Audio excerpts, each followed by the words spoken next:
Lieutenant Weston, how many more we expect? We've got yourself, Christy, and Dave. I think we've got one more. I think Kelly Degman will be here, and then I think we're in full force, sir. Okay, thank you.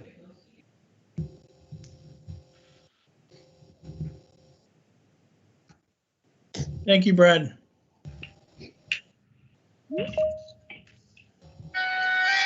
And there he is.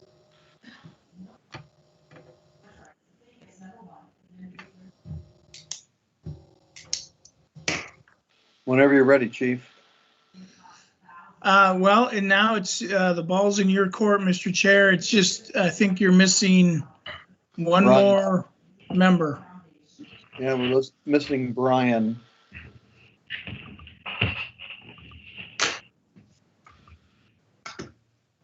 So it's 7 o'clock. Let's go ahead and call the meeting to order.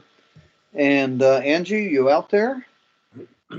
I am. Well, let's do the roll call, please. All right, very good. Chair Lohman. Oh, I'm sorry. Here. Vice Chair Foster. Here. Brian Dorsey. Present. Oh, very good. Rich Miller is absent tonight. Bob Silverford. Here.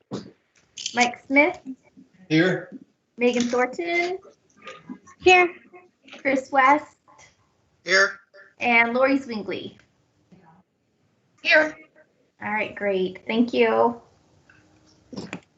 We have the chief and Angie, and is Councilman Young with us yet? Yeah. Okay. Okay, let's go into the approval of the minutes from last month's meeting. I was not able to make that. Diane Foster chaired in my absence. And Bob, have you looked over the? I did look over the minutes, and Angie and I had a brief conversation and made a few changes, and they now look good, and I move the minutes be approved as submitted. Okay, is there a second? Second. Okay, we have minutes, a motion and a second that minutes be approved as submitted. Is there any other further conversation? Hearing none, all those in favor say aye. Aye. Opposed, same sign. All right. So Angie, excuse me, Angie, I'm assuming that you're going to send those to Diane to approve, or are you going to send those to me?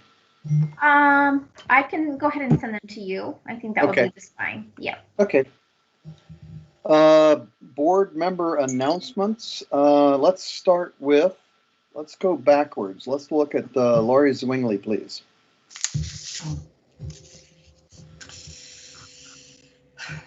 Well, I'm thinking. I think I have put out an inquiry into Facebook to ask people to give some input on what they think about use of force, and I've only gotten one response. I will see if I can re-up it, if I can post it again and get more response. We did just have a Police Foundation meeting, and I asked everybody there on that board to please chime in and be a part of the conversation. Okay. And other than that, we're still pushing forward with getting our gala underway, and it will be next month. That's coming quick. Yes, coming up very quickly. So, you know, and our website is now live. We have redone our website, and it is now live. So go on over there and check it out, Sherwood Police Foundation, and send us any questions you might have. Okay. Chris West. Well, Chief,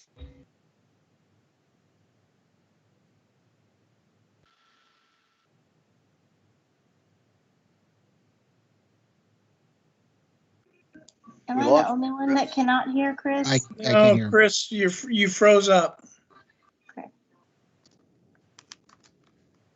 You may need to refresh your connection.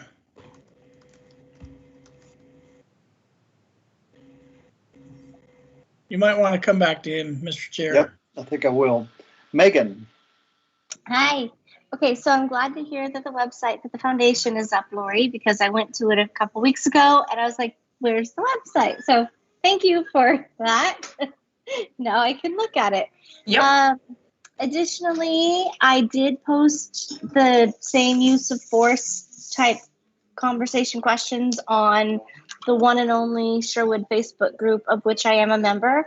I've gotten a few comments, nothing spectacular. Brian got a lot to his, which is good as well. I did want to make, because this is a public meeting and a public forum on YouTube, yada yada, I want to make something really clear about Facebook groups, because I got some pretty negative feedback about the fact that I only posted in one group and I must have, really negative emotions towards the other groups. The way Facebook groups work are that you apply by doing questions to be in a group. The reason for that is so that, like I'm in a Malamute group. It's about Malamutes, not retrievers. Doesn't mean we don't like retrievers. So with Sherwood, there were 3 bazillion info groups, community groups, and I see so much of the same, hey, police gala here, police gala here, police gala here. I'm like, you know what, too much. So I pared it down and I'm in one. It doesn't mean I'm against the other groups or I think all the people in all the other groups are awful people. But I wanted to make it clear that when we're doing these things, if I post in one group and Lori posts in another, I think that's good. I don't think it's the role of police advisory board members to make sure if they post in one group, they go through and post in all of them. So there's my 2 cents. So if other people are in Facebook groups other than the one that I happen to be in, please share police advisory stuff, because I can't, and I don't want to be in that many groups. Okay, now I'm off my high horse. okay, thank you. Chris, you're I'm back. back. I'm back. I don't know what I did. So, Chief, I read an article today about a young 16-year-old in Maryland that on April 13th pointed an airsoft gun at an officer and then drew a knife. And I know that we have some rules about airsoft. Could you refresh my memory what those are in Sherwood?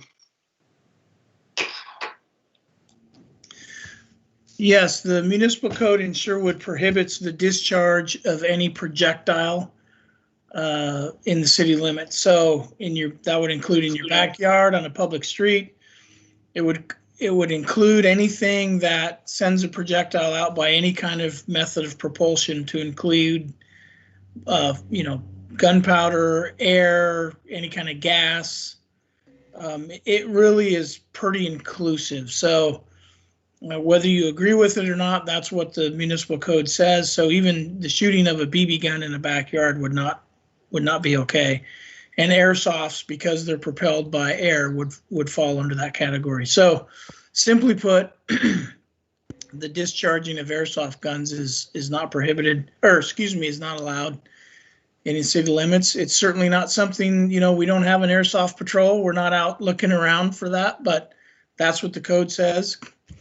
The bigger issue that you're referring to, of course, is that many of these airsofts that are sold, my personal and professional opinion is that they're completely irresponsible in the way that they are manufactured, because unless you are holding it and looking at it, inspecting it, many of these you cannot tell the difference between an airsoft gun and a real Glock pistol. You just can't, and you're certainly not going to tell that difference at 25 feet in subdued light, dusk or whatever the case may be. It's just a recipe for a horrific and tragic outcome potential. So hopefully that answers your question. Yeah, it did. I sort of remembered because of past stuff we've talked about and what's gone on, and I just wanted a refresher.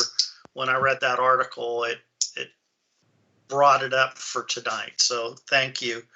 And I, like Megan and Lori, have reached out via Facebook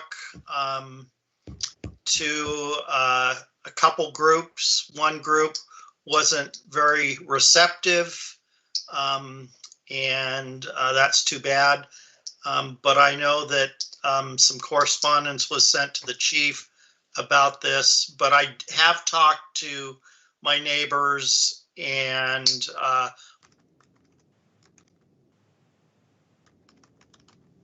the point about sharing that, I'll be glad to. That's all I have, Chair.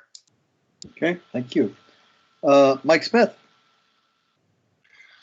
Well, like others, I walked up and down the street talking to my neighbors about use of force. Most of the conversations were pretty innocuous, actually, although I did get kidded for ignoring the no soliciting unless you're a kid sign on the doors. So it did get interesting with one neighbor, though, across the street. First of all, he's big as a mountain. He used to be a prison guard and is currently a prison guard trainer. And he had some pretty strong views about use of force. So that was an interesting conversation there. But that was my business-related excitement. The other excitement I mentioned earlier is I finally got to see my 8-year-old grandson after about a little over a year. So he and his father came out for a visit. So happy about that. Good. Bob. Yeah, after a lot of thought, I decided to take that June 30th date, which is the end of my time on the board, and not re-ump. I can thank Rich Miller for that. Last meeting, you may recall that he said he was not going to re-ump, and it had been 7 years since the original group was on this police board. And 7 years is, I think, enough time. I've always, in my professional life, I've always felt that when you're on a board or a committee, you need to get out after a while. Other people come in, they have new ideas, new thoughts, and so forth.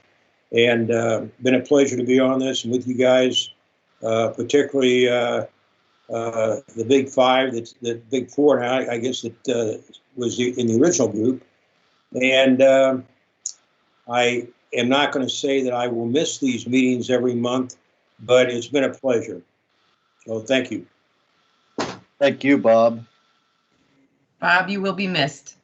Who's going to review the minutes? Yeah, really? Come on. Well, you're going to have 1, to 2, sign 3, somebody nodded. else to take the time to read this very interesting document. I did it this afternoon, and I thought, God, 13 pages. It goes on, and it's just fascinating. So you're going to have to name somebody else. It's just because Angie is so good at taking minutes. She gets everything. Doesn't miss a beat. We have room for an ex officio, Chief? Just to read minutes. Okay. Thank you, Bob. Brian, you're up. Well, thank you, Bob. It's just been such an honor just to be a part of this board with such distinguished members and all of you who are voicing now your actions and decisions to move on. We're going to really miss you. As far as the question that the chief posed last meeting, like the rest of you, I've been talking to friends and neighbors, and the word that keeps coming up in my conversations is reasonable. And I think the main reason for that is we've seen before when it is viewed that the force is unreasonable, and this is of course based on, it's very objective. That's when we run into problems. So I think that for in the minds and eyes of the general public, that word reasonable carries a lot of weight. And as we're able to demonstrate that the force that we use and prescribe and allow under varying different circumstances is reasonable and rises to the level of the threat. In my conversations, that's the key in all that. And also the communication. People feel there's sometimes not enough communication prior to using the force, where people used to say, "Stop or I'll shoot." We don't always hear those terms used, not only with regard to shooting, but with other uses of force. And so I think communication is another big key to successfully carrying out the use of force in a way where people have a clear understanding of why it was used and how it is used. So I also wanted to ask the chief, with the shooting that happened just recently, where it was thought the taser was being used. I know we have very unique tools that are differentiated by color and shape. Do we review those when these type of situations happen? How can we make sure that our tools will never be mistaken or misattributed in those type of use of force situations? I know we had a conversation about that when we were going through the guidebook, but I just wanted to follow up on that.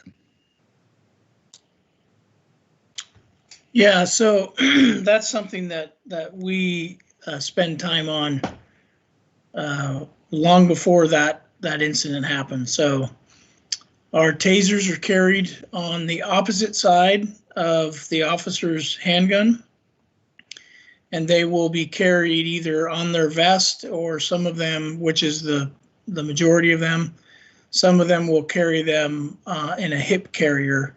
But it'll be in a completely different part of their body, the opposite side, and I don't know how that happens, frankly. I mean, that's my best answer to.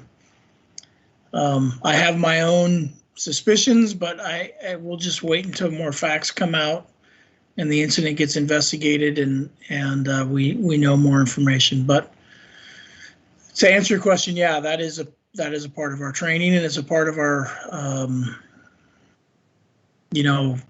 requirements for the equipment that it be carried on the opposite side. So hopefully that answers your question. Yes. Is it a different? I thought we had them color coded, or maybe that's just the. There is an option to get them in yellow, but that's only going to accomplish a visual identification. It's not going to mean anything to an officer when they're reaching in the heat of the moment, when they're reaching for a tool. Their hand's not going to know what color it is. So there's varying degrees of opinion on whether the color really accomplishes anything, but certainly anybody that's looking is going to know that they have something yellow in their hand as opposed to something dark.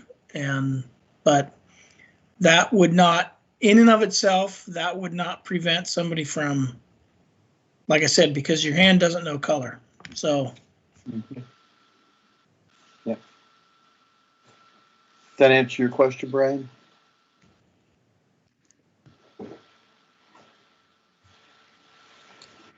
Brian, does that answer your question? Yes, that was all. I'm sorry. I think I was on mute. Diane. Thank you, Lori, for pointing out the new website for the Sherwood Police Foundation. I went on there and it looks great, actually. And also it was very easy to sign up and RSVP for the online auction. So thank you for pointing that out tonight. And that's all for me. Okay. And for me, Diane, thank you very much for chairing the last two meetings. It's appreciated. And like Bob and Rich, I'll be coming to the end of my term, and I will not be re-upping, mostly because my wife and I will be relocating to a different state. So it's been my pleasure to be part of this group. My pleasure. Let's move on to business. Washington County Mental Health Resource Team presentation. It's all yours, Chief. Yeah, and just a quick clarification: response team as opposed to resource. So, I'm sorry. And I would normally not get hung up on a simple thing like that, except that for this group, response is really at the heart and soul of what they do. So, it's an important clarification to make. So I don't know who I should turn it over to. So I will just simply turn it over to our friends from Washington County and let them take it away. Thanks, Chief. This is Dave Marzulli. I am the Sheriff's Office East Operations Patrol Commander. And so my role is to oversee not only the East operations of the county, but also some certain special teams like MHRT. We had Lieutenant Degman and Lieutenant Weston in the meeting. They're both very familiar with the team and work very closely with it, but they are both at our headquarters and the internet connection has disappeared for them. So they dropped off the meeting and they're trying to get a connection. Christy is here and she works with the clinicians with MHRT. So, maybe if Christy's okay with that, I can turn it over to her. My oversight is at a much higher level than the operational one that Christy and Jordan and Kelly have. So we'll have to kind of call an audible here and make do with what we got.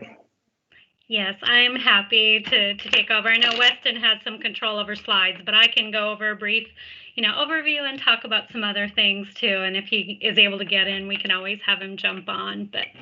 So I'm Christy Herringozo. I am the clinical supervisor for the Washington County Mental Health Response Team clinicians. So the clinicians are contracted through Washington County Mental Health under LifeWorks. So we're all LifeWorks employees that the county contracts, and we are paired with deputies and now other law enforcement partners as well as we're expanding, which is very exciting. So we respond in a squad car as first responders to 911 mental health related calls. So that co-responder model is actually pretty groundbreaking. It's amazing. Washington County has had this for over 10 years when there's a lot of communities now wanting these types of teams in this time. So we're really kind of ahead of the game on that. One of the great things too about us, we're all under the same crisis team services. So if you guys are familiar with Hawthorne Walk-In Center, Washington County Crisis Team, Washington County Mental Health Response Team, we're all under the same umbrella and are the same clinicians. So I've worked on the team for almost 10 years now in different roles within that. With that, we all are able to access the same documenting system.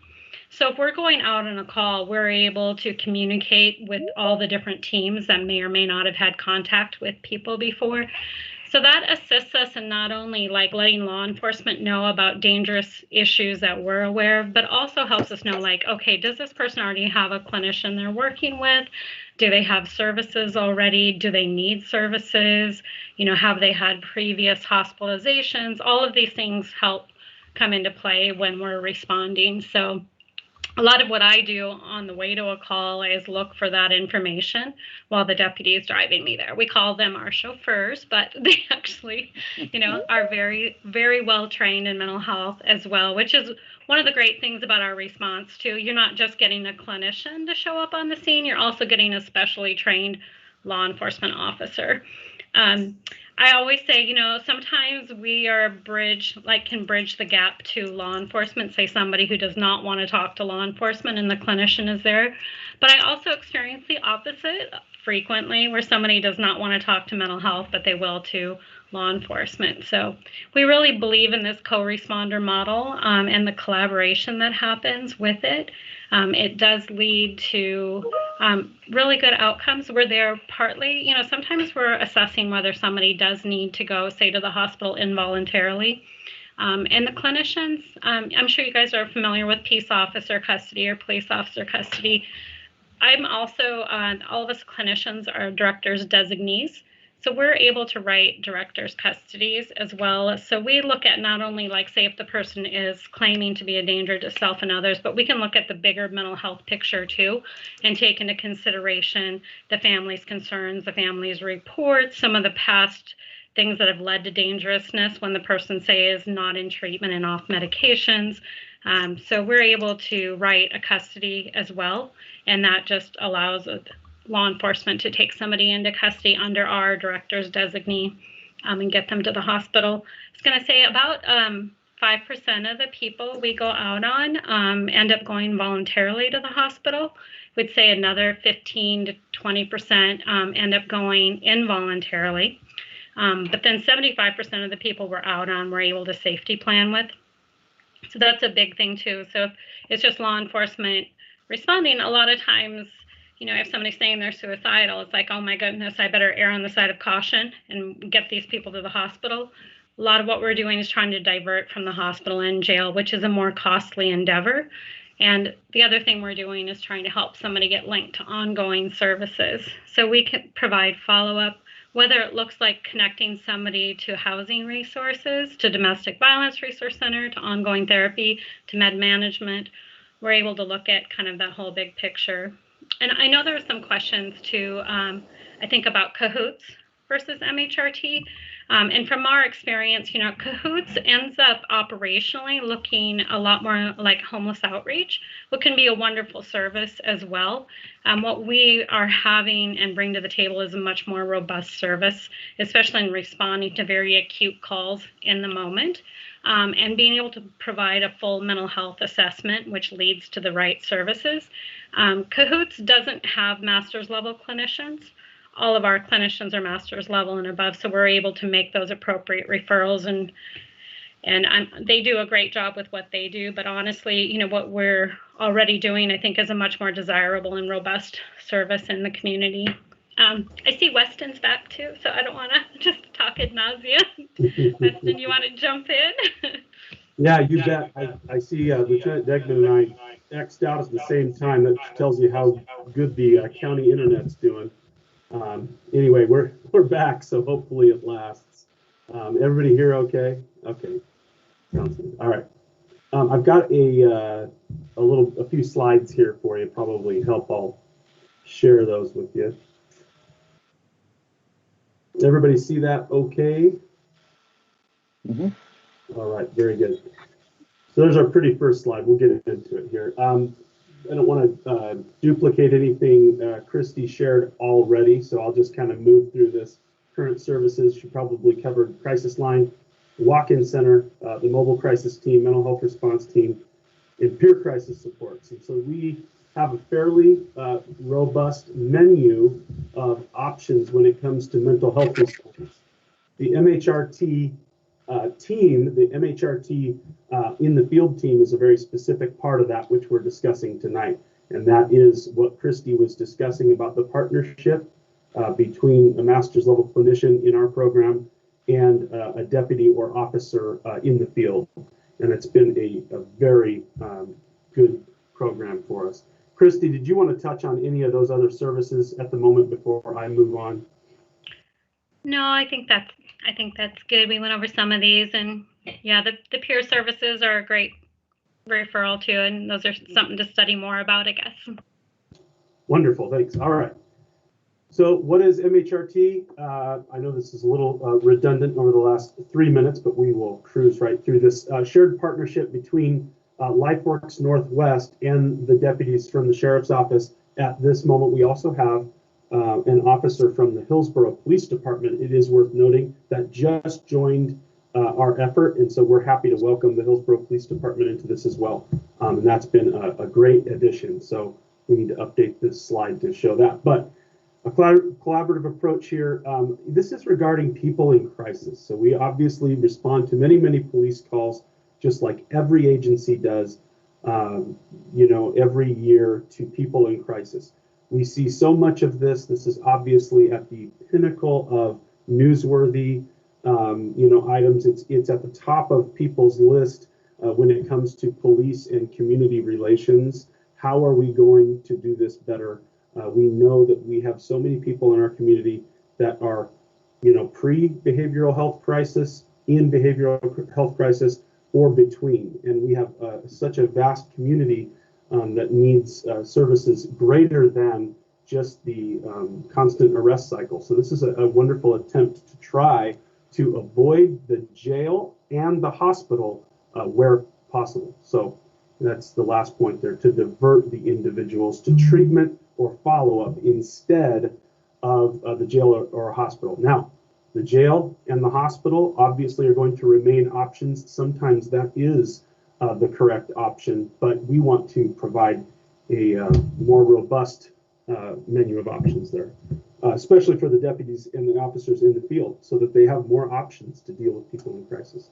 So currently we have 2 teams every day, 7 days a week. We cover here, it says 11:30 to 11 p.m.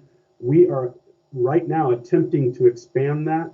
I told you that we did add, the Hillsborough Police Department did add an officer partner at the moment. And of course, on the LifeWorks Northwest side, we're always working at adding additional clinicians too, so we can create more teams. We're very close to being able to expand the number of teams, and the balance here we're trying to figure out is whether we want to expand the number of teams daily or the hours of service. Ideally, we would like to do both, but statistically, these hours are in place because there are the hours where we most commonly meet the community here represented. Of course, in the late night hours, we have a number of police contacts related to behavioral health as well. So it is our goal to countywide get 24-hour service eventually. That is our ultimate goal. So we're working on that. Here's a little stats for you. Everybody likes stats. The total calls for service is a little bit, unremarkable here across time. There is about a 700 call for service difference between 2018 and 2020. There's a number of ways that statistics get captured. One of the things that we're trying to capture for people with MHRT, that's just an impossible thing to run down, but it's the question on all of our minds, and that is having a mental health response team having an impact? And if it's having an impact, what's the impact? This is, in a statistical snapshot, the best we can do right now. The question I'd love to be able to answer is, how many uses of force were we able to avoid? How many injuries to people and officers were we able to avoid? Well, that's anecdotal, of course, and we would never be able to know that because the incident didn't occur. But it is clear we are having a significant impact at the levels you can see here. The mental health calls by the MHRT partner units, as you can see, is nearly half the total calls for service. And so when we have mental health services provided at the scene or no mental health services provided, and Christy can kind of weigh in on this too as a team member, but some of the factors that are involved here is whether the person accepts services and whether the service is available at that particular moment as well. So those are some considerations, but you can see the services provided versus the no services. We are doing an increasingly better job as the years go by at paying attention to this and actually connecting people to service. Although a wonderful pat on our back, really, that is reflective of the countywide system. There is increasing opportunity for service, not only at the police level, but also the hospital level and the, even at the jail intake level, and various private organizations and things are coming into view. And so we're encouraged by what we're seeing community-wide, and we just get to be a part of that. The last stat here, the patrol support calls. This is where our MHRT units show up at the request or in support of a ongoing patrol call that is otherwise something else. I know that's a big blob of numbers, and there's probably 100 different scenarios going through your mind, but please feel free to interrupt if you have a question or an observation. Another statistical snapshot here. Recurring subject contact. How many times are we contacting the same person twice or more than that? You can see it's an awful lot. How many of those calls are we going on that there's a criminal nexus? So they would otherwise be arrested, meaning that they've committed a crime and we have probable cause for that crime, but there's a mental health intervention. Sometimes, of course, because they commit the crime, jail may be the appropriate option, and we will honor that option when it's appropriate. But for lower level crimes where the The high issue is the person in crisis. We're trying again to divert from jail and the hospital wherever we can. The most significant statistic here, back to what I wish I could show you in terms of the impact anecdotally in the system, use of force. You can see related to our recurring subject contact and the amount of calls, even where we have a criminal nexus, where we have to take somebody into custody one way or another, you can see how low the uses of force are here. A quick note about uses of force. I know you guys were talking about this in your advisory board meeting as well, and I'm sure it's related on a broader spectrum here, but the uses of force can be even low level, like non-compliant handcuffing in our database, or just a display of a weapon. That would be considered a use of force. So not all of these are knockdown, drag out fights. They may simply be a display of force, but in our statistical capturing, we use that as well. Can I say too, Weston, as far as the use of force, and I think it's really amazing to see this low of numbers, especially in light that we do take a lot of people involuntarily into custody. I do think having our teams out there with a specially trained law enforcement officer and a clinician really helps in de-escalation, and being able to just take our time with those situations and try to get to a really good resolution without any use of force. We're really trying to, there's times somebody really does need to go to the hospital, and we just don't want that to be a traumatic event for them. So we work really hard at that. Yeah, thanks, Christy. I have a question. Yeah, go ahead. So all the numbers are higher in 2020, and all of us know what a horrible year 2020 was.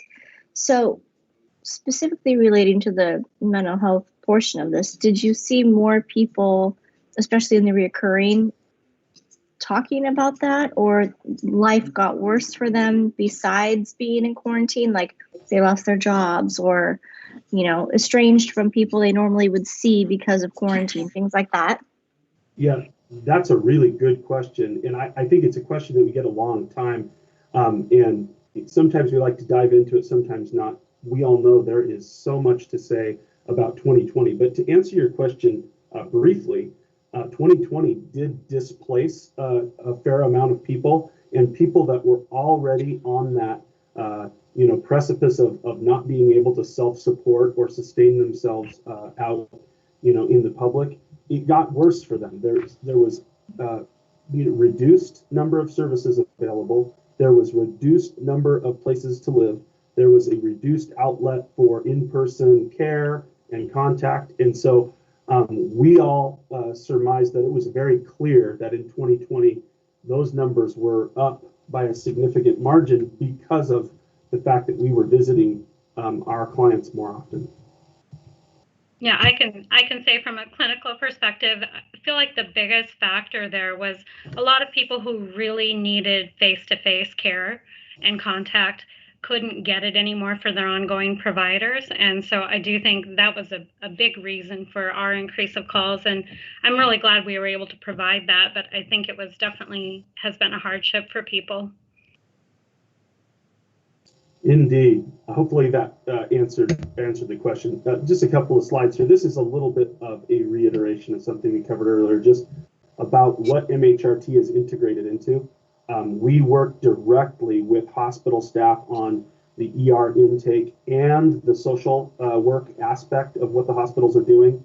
Other crisis services, Hawthorne Walk-In Center that she covered. This has been a big one in Washington County. Civil commitment. Civil commitment hearings have always been a part of the court process, but not a secret to anyone in and around law enforcement. It's a very difficult process to get a, otherwise free adult, to keep their important civil liberties intact while at the same time encouraging care for, mental health issues that may be very, very difficult for them to submit themselves to. So that is a very important component to integrate into this whole system, to give even the judges and the hearings officers the best information that we can. And then county mental health as the partner, the actual county partner is doing a fantastic job. We went through a what they call a SIM process. I should gloss over the last bullet point here, the interagency support. We are so thankful for the cooperation between agencies. I think it's only getting better as we achieve higher and higher cooperation, so that's wonderful. But I mentioned the SIM process. This is a gaps analysis. In short, the sequential intercept mapping process was this big county-wide event that the state of Oregon put together. They were amazed at all of the stuff that the county had. They were dismayed at how disjointed it was. So for instance, housing would beat treatment, and so people would be in housing before they would get treatment, or vice versa. And you had all this clunky system. Well, I'm really happy to tell you we're working on that. We've identified some priorities, and even from the start of a violation or offense, or from addiction or some nexus to law enforcement, all the way through the hopeful rehabilitation or at least stabilization of those persons, we're identifying gaps and starting to insist on working jointly together. And MHRT sits right in the center of all of that. Most of the goals and all of that is a reiteration of something we said earlier. So service expansion areas, this was the 5 top priorities of that SIM process. If you're not familiar with that process, if you go onto the Washington County homepage, I believe the final version of that report is out. It's kind of an interesting one to read as a county resident, that they just kind of outline county services and what the goals are to join them together. But these were the top 5 priorities, not just from government agencies, but from the public, from some of the private businesses that were brought to the table, some of the other shareholders in the medical field, some of the shareholders in the psychological field, and all of that. One of the emergency detox center remains a high priority. Expanding mental health response is a high priority. And then you can read the others too that have to do with other portions of the mental health system in Washington County. But in a nutshell, there you go. And thanks to DHS and our partners for putting these slides together. Otherwise, I'd be real lost. So anyway, let me X out of here. Are there any questions about that? Thanks for your time, by the way. Brian, go ahead. Yes, let me unmute myself here. I love the partnership. I think this has been great to have you join us today. I know with talking to the community, some of the feedback we got were they weren't aware that these services were happening, that this partnership was happening, that we already had this this going on for the benefit of the different communities that you serve. My question for you is one that's for both of you, Christy and Jordan. What have you learned in working alongside Christy, for you working alongside a police officer, and then Jordan, for you working alongside a mental health professional? What have you learned from each other that you've taken and added to your toolbox? Well, I guess I can answer first. And maybe, I don't know if this is the toolbox, and I probably can find another example of that too, but I have just learned how amazing most officers are on calls with people, how much sometimes I feel like they're already clinicians more than we are, and just how open they are, to learning and collaborating with us. I also have learned a lot about safety and learning, where to stand and where not to. And honestly, there's a lot of calls I go on that I would not feel safe going without them. And that's been something I realized, like my focus is in on the person, and I don't even see sometimes, some of the defensive tactics trainings we've done, I didn't even notice all these weapons, in the room. So that's been a real eye opener for me too, and something I'm really grateful to have them as a partner, because my focus is just, in engagement with people, and I've really had to learn to be more aware. So. Yeah, Christy, that great dovetailing off of that. In police work, we just get drilled into us kind of worst case scenario all the time, and that's what you train for. You train that for safety, you train that for effectiveness and everything.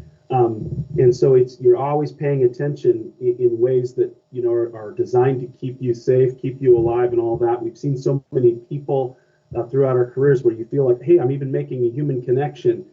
And then that connection breaks and things change for the worse. And that's desirable. But one thing I can say is that as we've invited the mental health clinicians in, it has had an impact on the atmosphere of our department. It has an impact on the atmosphere of our responses to calls. That, yeah, we're still aware of the safety and the tactic and all of that, but now we have the great honor of actually bringing a high-level resource to the person in crisis while they're in crisis, and that is unusual. The thing that we missed so often is we would eventually get them to help, but that's a hospital building, and you know how some people aren't going to be receptive to that. They're not going to be open maybe to speaking with someone or to receiving care, but they will if you bring someone like Christy or someone with that level of expertise and training. It even impacts the atmosphere among the officers of what our mission really is. Our mission is to help people, and it's a wonderful reminder. And when you have something, your partner next to you actually is that resource, it feels very fulfilling to the officer. And we have watched this system develop where more and more officers are competing for these jobs, competing for these roles, because they're really enjoying the work and enjoying watching that direct connection, being able to help people. And so it's had an impact on our work. It's had an impact on our atmosphere and our environment. And when it feels like you're really meeting people in trouble with the solution, man, that feels good. So that's what I would say about that. Hopefully that answers the question. I see Commander Marzilli, you had your hand up too. Thank you. That was a great question, Brian, because it really encompassed what MHRT is when you ask that, to get that feedback.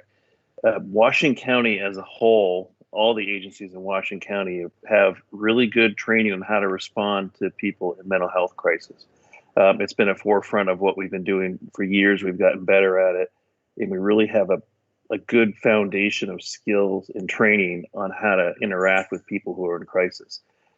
By having MHRT being able to respond, kind of like what Jordan said and Christy said, is we could get the clinicians in with the person in crisis and keep them safe so they can interact with people in a way that they're trained to, that we just can't, whether it's the demeanor, their training, that kind of thing.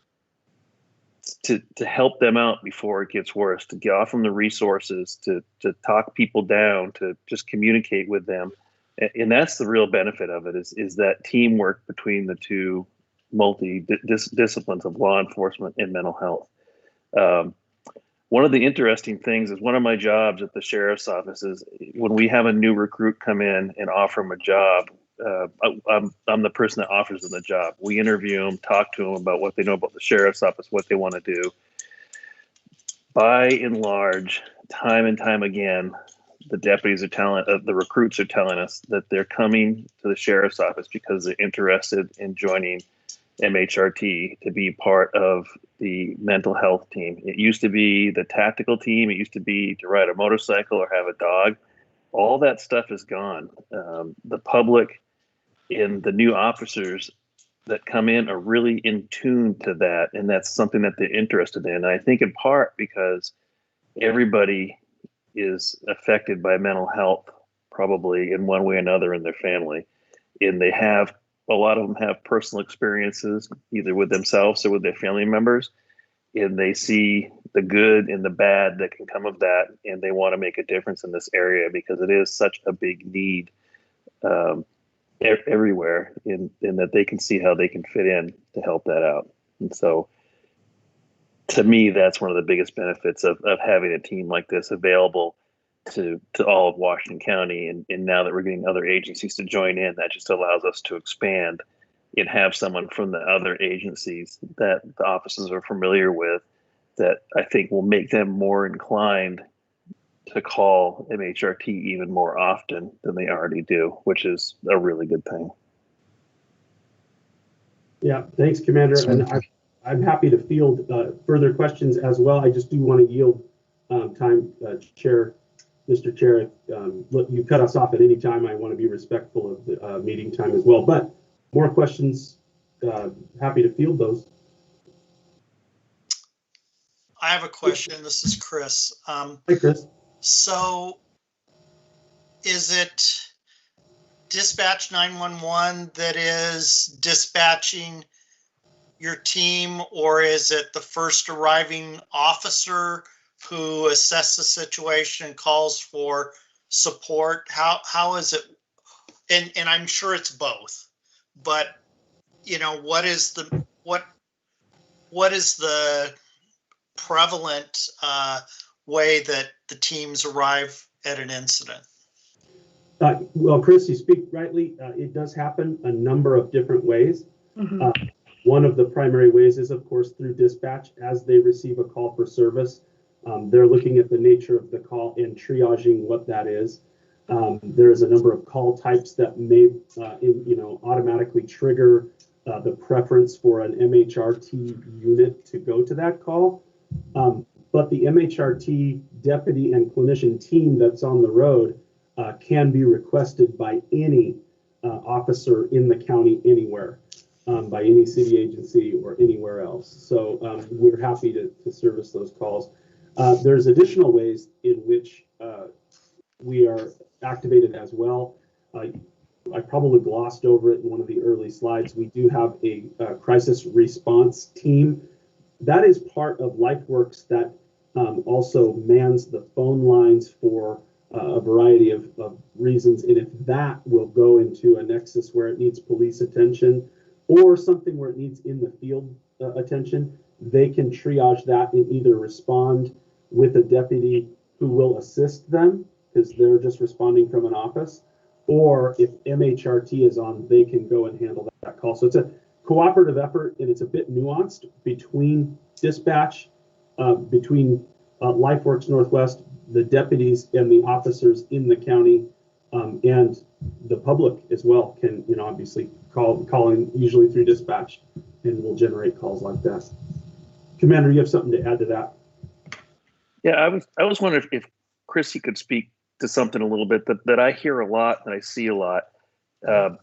When there's a call that comes out and a name is said, or there's a name in the call, MHRT recognizes someone with that name and they have access to some of that information. I was wondering, Christy, if you could talk about that a little bit, because I think that's a very important thing to having the folks on the road and available. Yeah, I was going to say the other, big way we get calls is our deputies that we're partnered with monitor the channel, and we look for calls coming in to 911 or dispatch with a mental health component. We also look for people we're familiar with as well. And also, if there's something that looks like it could even be mental health, the first thing I'm going to do is look up to see if I've had or our teams have had previous contact with him. So I'm able to also see if there's an alert for something, hey, this person has been known to fight law enforcement or have a firearm and has threatened law enforcement before. So I can share information related to a crisis, that's relevant to that crisis in the moment. I'm not going to share somebody's whole record ever. It's only what's relevant to that. But that's another really helpful way that we're able to be of service. So sometimes too, we're going out on calls that end up being a higher thing where we're able to give information to like CNU or TNT if needed, even contact information, those kinds of things. So, and there are, like Weston was saying too, the public asking for our help. So sometimes we'll see somebody and we'll let them know, hey, if your family member's in crisis again or threatening you, call 911, and you can ask MHRT to respond as well if available. And we always say available because there aren't enough of us to always respond to everything, but people can request that.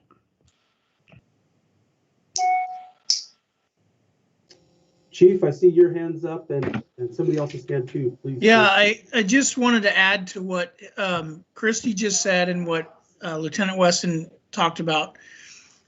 You have to understand in different terms, one of the game changers for this program is the fact that the MHRT units have access to a completely different set of data and information than the officers do.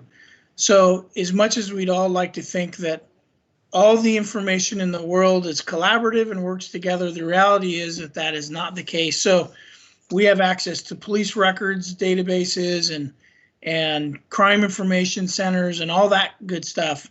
the clinicians have access to all the medical side and all the medical history and all the information regarding mental health care that we don't have access to.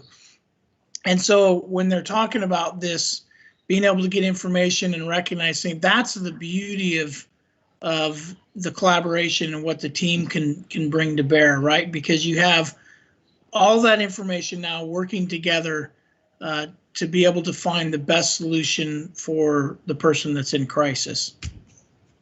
I was going to say too, with the access to the information, we just have access to information that the crisis team has written. And so that's another, or the crisis teams. So that's another help about, and LifeWorks, I should say, a help about having a mental health clinician there is because we're going to write a robust assessment. So I'm going to ask somebody about their medical history and try to find as much information as I can and document that so we're ahead of the game the next call. Mike Smith, I think you were next, I saw. Yeah, Christy kind of answered this. I was just wondering, even with all the information that is available to you, when you go out on a call, for the most part, you kind of have a good idea of what you're stepping into, or a lot of times where you kind of flying blind? Because I know mental health issues that's a pretty broad area. It's really a mixed bag. Sometimes it's blind, sometimes we have a little idea, and sometimes it ends up looking totally different than what it came in. Think about like some of the most dangerous calls I've been on are ones that really seemed innocuous to begin with, and maybe we've never seen a person in that state. However, if we know there's a history of some real dangerous behavior, it really helps to know that going in. Yeah, very good. Chris or Brian, I'm sorry, I didn't see who was first, but one, go ahead. I'll go first, Brian. Looping back to cohorts, since it's been in the news, we've got members of the delegation wanting to pass a law at the federal level to make this the model. Cohorts doesn't have this data access. Is that correct, or do they? And I think, Chris, real quick, I think, are you talking about the program, the CAHOOTS program? Yes. Okay. Yeah, some special acronym, CAHOOTS. Christy, go ahead and answer. I just wanted to clarify. Yeah, so if there was a CAHOOTS in the county, they would be their complete own entity. So they would be kind of starting from scratch with that. They also don't do mental health assessments. They're usually bachelor's level or lower, people working with some crisis intervention training. They're not writing, like I said, the mental health assessments and able to do that stuff. So that's one of our concerns too, like even with talking of any other agency, like even having their own clinicians, it would be so siloed, it'd be really difficult to have as good of a response, not to mention just the type of response and referrals we're able to do. Yeah, Brian, go ahead. Oh, you're muted, Brian. Sorry about that. Put my hand down, thought that would turn on my mic. Is regarding your stretch for resources. How do you handle those situations where you're seeing calls come in from the same person or maybe family regarding someone in their home that has a mental health condition, and you're seeing that they're using you more as strictly a therapist versus an emergency contact, if you will? Well, in very short, we try to get them a therapist. But no, that's a great question because we experience that so often. I know Christy's got a lot to share on this, but there is a number of ways that we need to interact. Police work is can be messy business in that relationship as well. You get people that are users of the system disproportionately, and they're either the use of 911 or their use of something else is just kind of manipulative and not necessarily in need of immediate care. That's always a challenge to triage that and try to act appropriately. But in this case, we actually have the clinicians with a variety of downstream care options that we actually can pass people from the point of being a robust user of the emergency system, hopefully passing them to being a user of the actual therapy and care system. So Christy, I'm sure you have a way better way of putting it than me. You want to jump in on that? No, that's great. No, I'm probably thinking one specific tool we have is Heather Hansen. I'll give just her name. It's a role she plays as an MHRT care coordinator. And one of her main missions in her role is to help with diversion from people who are frequent utilizers of 911 services. So she's like this really low-key, amazing gal who is a clinician. She's very well versed in resources. So she will just start calling people and really trying to get them calling her instead. So that's always our goal. And I think it's better for us to respond to those and try to work on that kind of engagement, even if it's MHRT for a while versus it going to patrol. So that way we're a support to patrol as well in my mind. But yeah, we definitely work on diverting from frequent use of 911. Yeah, those are all terrific questions, and I really appreciate the chief weighing in on the info sharing thing too. That's a big one, and thanks to Commander Marzulli for bringing that up. That ability to have a shared database where our clinicians actually know what the other clinicians know, that alone is just has really hit it out of the park for us. And that cahoots model seems to have a really nice fit in certain places, but it's designed really to meet people in the field differently. We are really trying to get them connected at a high level with the actual aftercare. And so that's one thing that we're really excited about that sets our program apart and makes us very successful. So anyway, Chief, I saw you have your hand up there. Go ahead, sir. Ralph, I was going to make comments. If you have if you guys have questions, go ahead. I was just going to make a few comments. I'll wait. Okay, I have a question, Lieutenant. Different county, almost 20 years ago now, the Damon Coates incident over in Clackamas County. I know the specifics of how that was handled. How would it be handled different today, given your program? I want to answer very carefully because that was such a dear event and it was such an important thing. The Coates family, we had two of his sons work at our agency too, so they're a very dear family to us and very meaningful. In that event, I want to be careful not to answer in conjecture and pretend that I know exactly what would have happened, but I would be happy to say this. I would love to have the officers arriving to that call know more about that young man than they did prior to contact. And number two, I would have loved to attempt to verbally communicate with him from a distance, like over a phone, prior to physical contact. I think if we did those two things differently, that is something that I definitely would would have been brought to bear that they didn't have available to them at the moment in that way. But I other than that, I really wouldn't second guess what happened, other than it was an extremely tragic and impactful event for so many.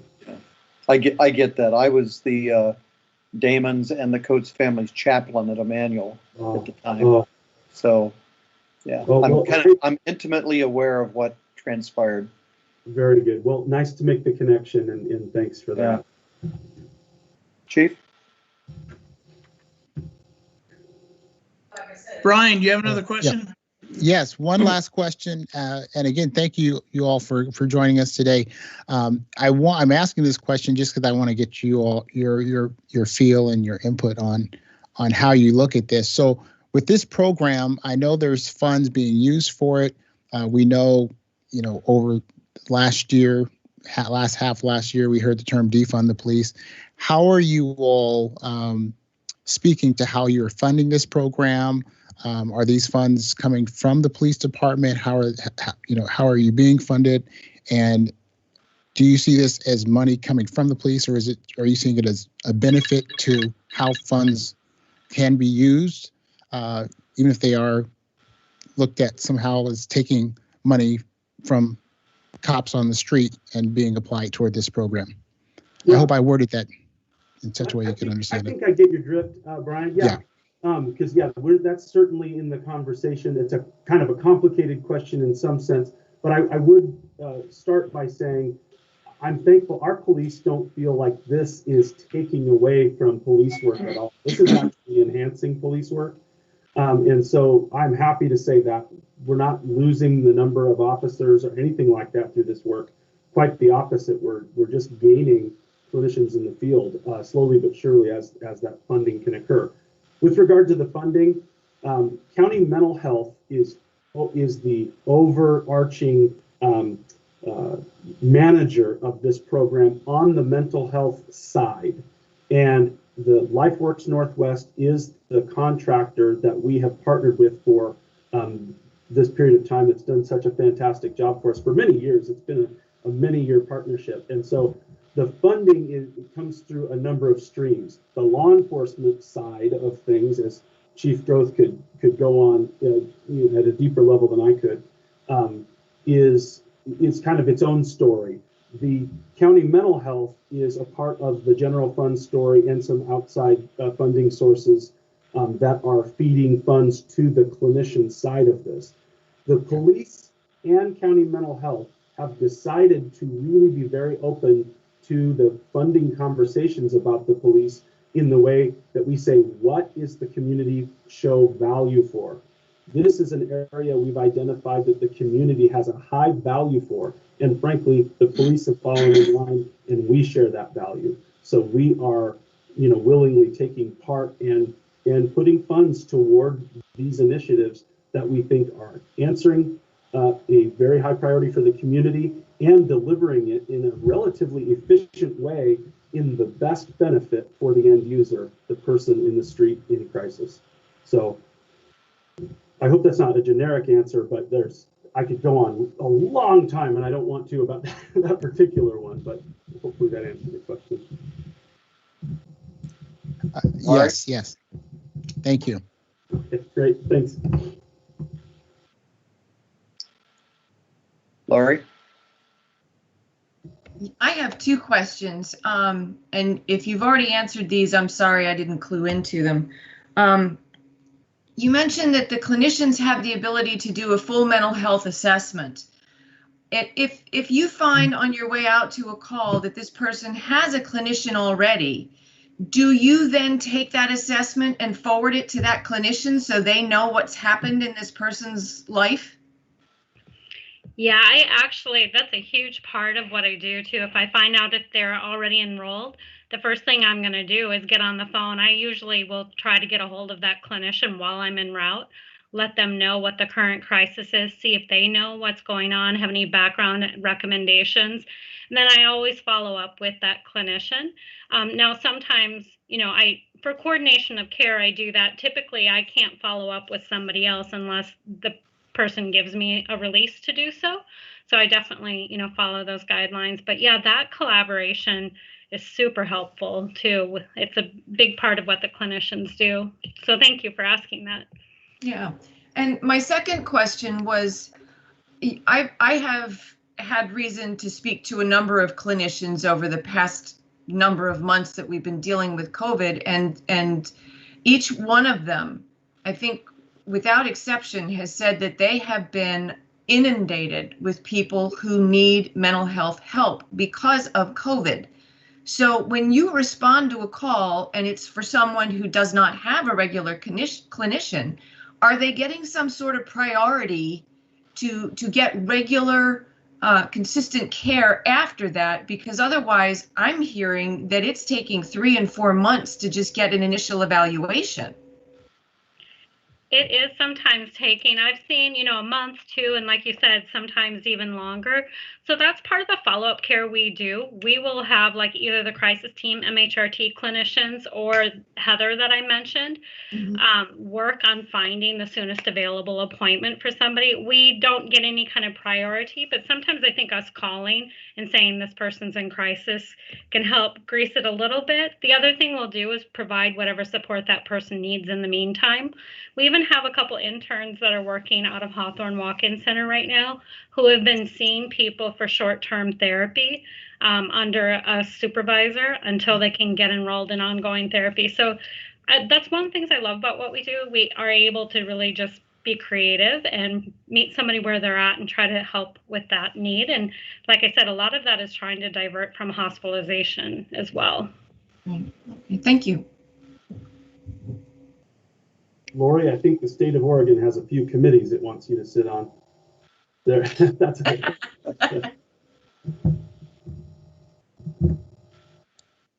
Chief or Mr. Chair?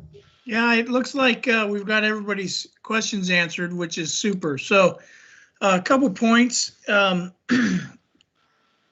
I think it's important that I reiterate, the comment was made earlier by Christy when she started out, but it's really critical for those that may be watching or are going to watch this later, and also for the members to know that MHRT is a very uncommon model. It's not prevalent throughout the state of Oregon. It's not prevalent throughout the rest of our country. It's really a game-changing model of how to deal with people that are in mental health crisis that law enforcement gets called to.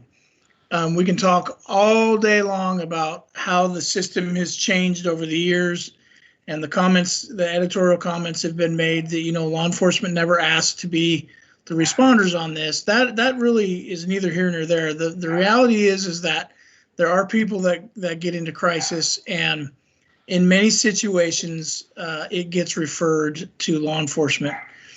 And rather than just continuing to do the same thing and expect better results, huge kudos to Washington County Sheriff's Office and Washington County Mental Health for putting this program together. And everybody needs to know that, I think Lieutenant Weston said, all of Washington County law enforcement has embraced this, and not only embraced this model, they are running to it and begging for MHRT response, to the point where there is more calls and more demand than the teams can handle, which is why there's some expanding going on.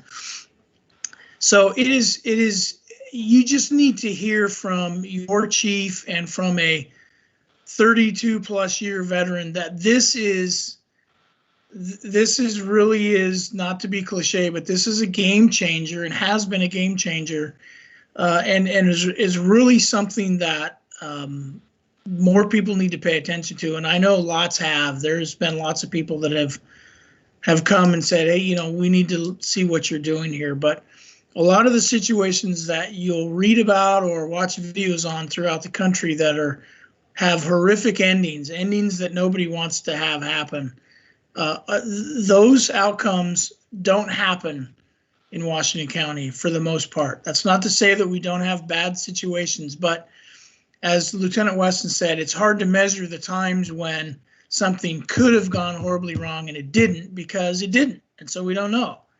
And that's just the way that MHRT works. One of the things that I want either, I don't know, Christy or Lieutenant Weston to kind of reiterate is some of the work that's being done. They talked about we're trying to expand this. I think just about every agency is in some kind of conversation, including Sherwood, about how we can be a part of this expansion, and we can have skin in the game. And I will tell you that we're looking at our budget to be a part of that as well. But one of the things that excites me is that when things go wrong, people pick up the phone and they call 911, right? That's just what happens.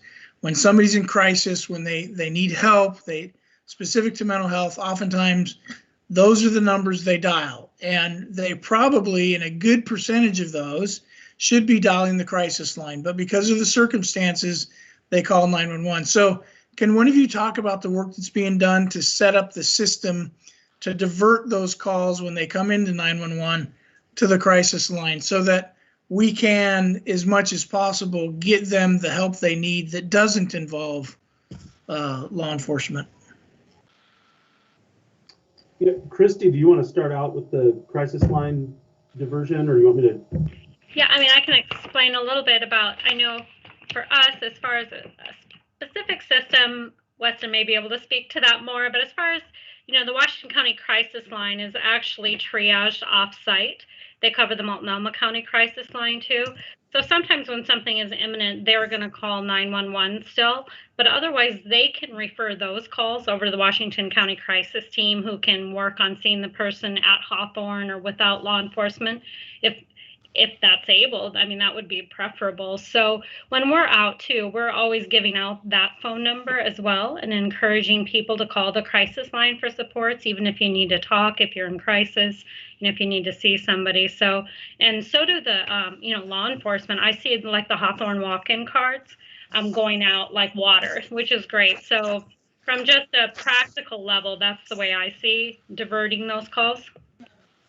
Yeah, great. And so to add some practicality to that too, WACA, our dispatch provider here in Washington County, that provides radio service to all of the police agencies within Washington County, is actively involved in this process as well. And they are working on a triage process where when a call comes in, if it meets certain criteria, it will actually be diverted away from the open police queue and go toward the crisis lines.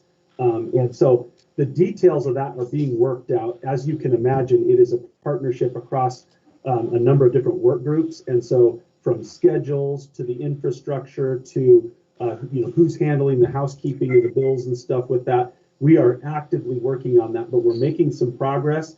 It would be wonderful if I had a WACA representative here to share that as well. But we do have a couple of models around the country, and one that BOEC, who is the Portland police provider, has been working with some success. But we have really high hopes that when we push the green button and this thing is able to go, we are actually going to limit and minimize the number of behavioral health or mental distress type of calls that are going straight to the police without being triaged through the mental health or the crisis line system. So that's an exciting opportunity to get people in crisis to the correct resource first. And of course, the crisis line will always have the option if the situation escalates or if they want to share the situation with police, we will always continue to communicate across that line. But putting people in crisis in that position is the goal of that program. So, and I'm assuming, Chief, is that kind of where you were going? The yes part. Okay, terrific. Yes, absolutely spot on. I put the ball on the tee and you knocked it out of the park. Thank you, both of you. But I want people to know that this is not, oh, hey, we got a great model and now we rest on our laurels. There is constant work being done. And that's what our communities need to know. And I'm going to talk to the board more about that later. But our communities need to know, in particular, I want Sherwood to know that this work doesn't ever stop. We continue to advance. We continue to improve. We continue to look at new ways to address these very specific, challenging problems. Lori, you have another question? I do. I have another 2 questions. So you mentioned that the officers are competing to get on these teams.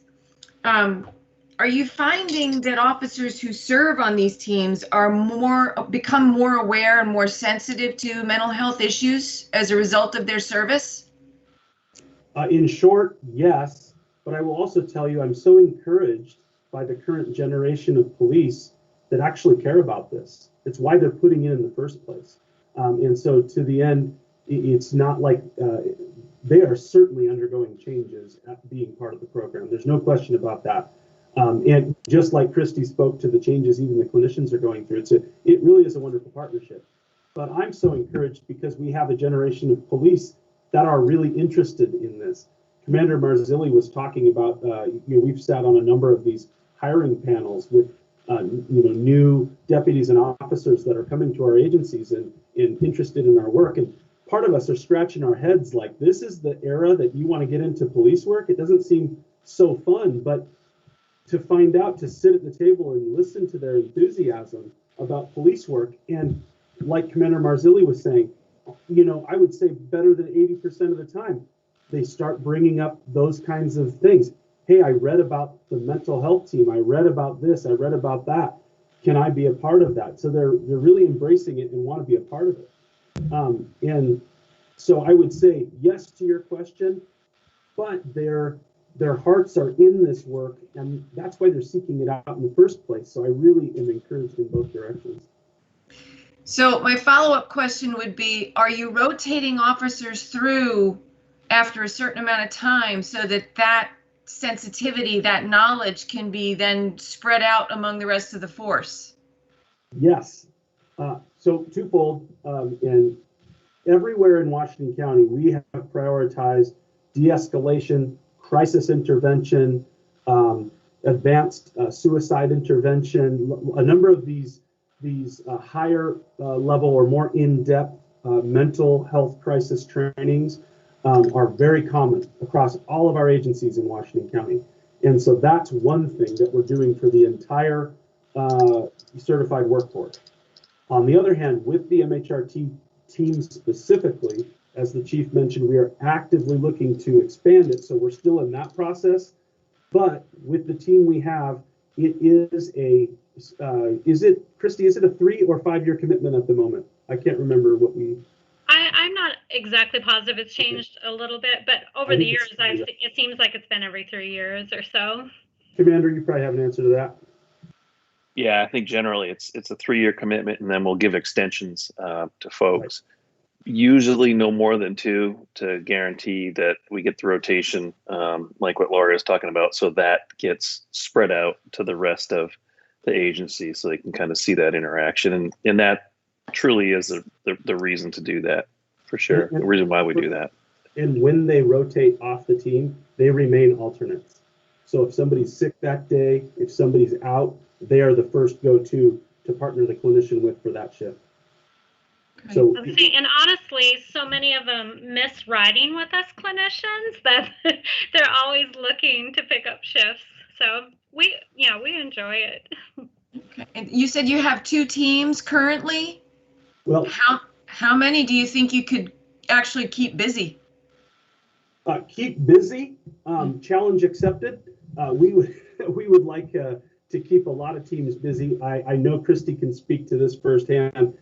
We have days where the board is full and they are doing nothing but consulting on the way to another call, and consulting while they're at another call, and consulting in the way while they're en route to the call they just consulted about. So there is no question that if we had a handful of teams on at all times, they would not be bored. And furthermore, there's a lot of work to be done in follow-up, and that's something worth mentioning. They're not simply responding to calls if they have downtime, which is not always a given. It can get really busy. But there is also the ability for these teams to conduct follow-up. So for instance, here's one we commonly get.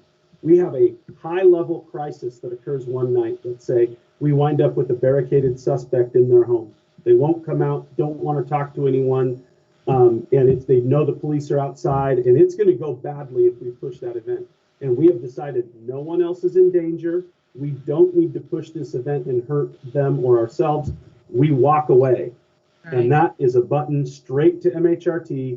And when they've had a sleep, when maybe they're not intoxicated, if they were intoxicated or whatever, once this situation has calmed down, MHRT is making phone contact, perhaps even meeting them somewhere. So they've been incredibly useful in follow-up as well. So if you can give me the amount of teams that we could handle, I'd keep them all busy. No question about that. So we like that problem, Lori. If we had too many teams, I would like to have that problem, and I'll let you know. Yeah, that is. Well, and I keep thinking too, I think you guys kind of hinted at this as well. I've seen since the Hillsborough officer has been on, we're already getting this huge increase in volume from Hillsborough, and that's my hope. I know it's hard sometimes for us to get all the way across the county, like to Sherwood, into the different areas, and it can be frustrating, but I really hope the more agencies we're working with, I think they'll feel even more comfortable utilizing and calling MHRT, which, if anything, I think it'll grow exponentially how busy we are. And I was going to say, too, the other follow-up we get a lot of that I don't know if we've touched on is a lot of times there'll be calls we weren't able to be on that were, able to be safety planned in the moment by the officer, but they're like, hey, this family really needs some help, or this person needs some resources. So we'll get those emails the next day with like the cases that people were on and say, hey, could you reach out to them? So that's a lot of the follow-up we do as well. That's really helpful. Great questions, Lori. And Sherwood Officer Kesey, he's a backup for the team, right? Yes, he is, and we are very thankful for him. He regularly rotates in, and so yeah, we are happy to have him fill in when our regularly assigned officers aren't able to be there.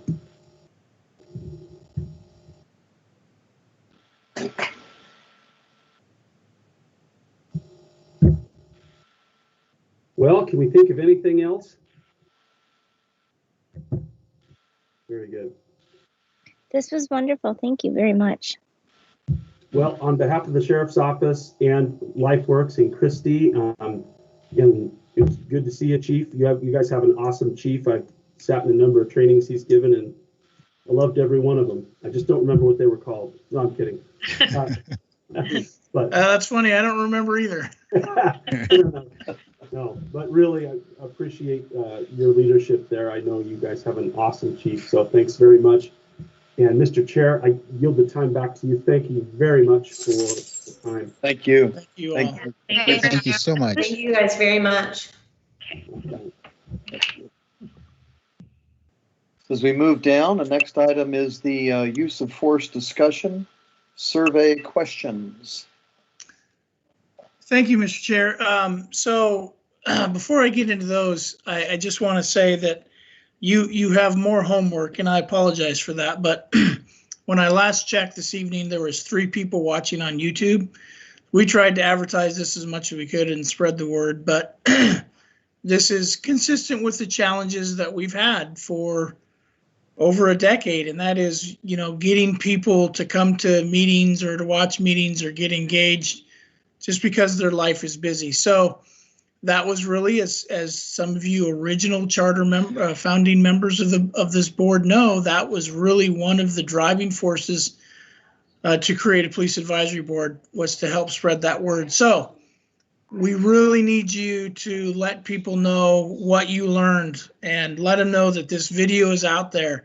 They need to watch this. I don't think there's near enough people in Sherwood that know that MHRT exists, that knows what they do, and that knows the impact they have, because it's huge. I mean, people are asking all the time, well, how do you respond to mental health? And why don't we have a program like this or that? And we do.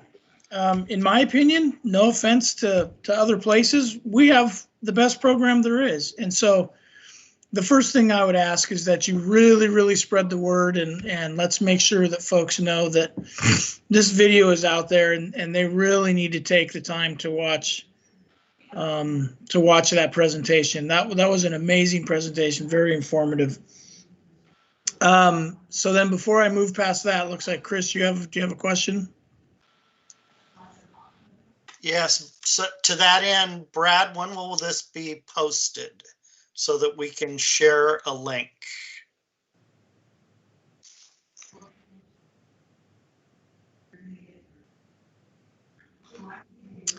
So Chief, perhaps you could just send us a link when it's ready and we can share it. We'll follow up. The reality for IT is that they do these meetings, way too many of these meetings, and that just because you see them there doesn't necessarily mean that they're maybe, trying to get some family time. So we'll follow up. I'll have Angie send out an email and let you know when the video is ready and post it, and so you guys can share it. Angie here. I just want to say that it will be posted in the morning. I usually start working on the minutes the day after, so you will be able to find it on the City of Sherwood YouTube channel, most likely tomorrow morning. There you go. Thank you, Angie. Thanks, Angie. So let's narrow, appreciate the work everybody's still doing on the use of force conversation. Let's narrow that a little bit. I want to give you 2 scenarios. I'm not going to, give you specifics, because we would work on this for 20 years if we talked about, if we drill down into too many specifics. So I'm going to give you general scenarios and ask that you now start bouncing these general scenarios off, neighbors, friends, family members, community groups, Facebook pages, so on and so forth. And remember the word that Brian said keeps coming up, and that is reasonable. That is a word that is a key word for police, and it guides decisions we make in lots of areas. So certainly use of force has to be reasonable, right? That is a guiding principle regarding use of force. So feel free to use that word and challenge folks to tell you what they think reasonable is given these two scenarios. Scenario number one is we have a person armed with a knife, and they are hurting themselves and or threatening to hurt themselves and are in a clear mental health crisis. We're going to respond to that, obviously, because of the weapon. MHRT could respond to that, but the scenario is the same whether it's MHRT or not. We're obviously going to negotiate and try to get the person to drop the knife. We're going to try to use whatever means we can to safely get them into custody, right? Obviously they need to come into custody because they need services. And I think Christy talked about a peace officer hold, a police officer hold. You may hear the acronym POH. So that's when a police officer takes somebody into civil custody. It's non-criminal, and they transport them to the nearest hospital according to state statute to have them evaluated because they believe they are a threat to themselves or another person. So that's, somebody's threatened suicide or attempted suicide. We take them to the nearest hospital. Doctor examines them, and then the decision then rests on the doctor whether they need further examination. But anyway, so we have the scenario, the person with a knife, police are on scene negotiating, and at some point the negotiations are going to break down, and there's going to need to be either some kind of action taken, some use of force to try to get the person into custody, or the decision could be made that we back away and let the person walk. Or if the person decides to run away, do we let them run away? So the question with that scenario is, what does the community feel about that option? Because there's consequences that come with every decision.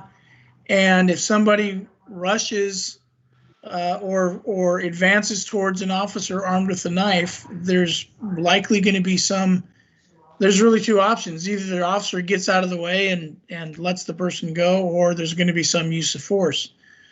So again, I'm going to leave it very general because I want folks to think about that without the specifics, because oftentimes specifics lead you to a very obvious answer, and I don't want that. So the main question of that is, what about the flip side of not pushing the issue with somebody and letting them walk, and how do people feel about that? Because that is an option. So hopefully you're jotting these down.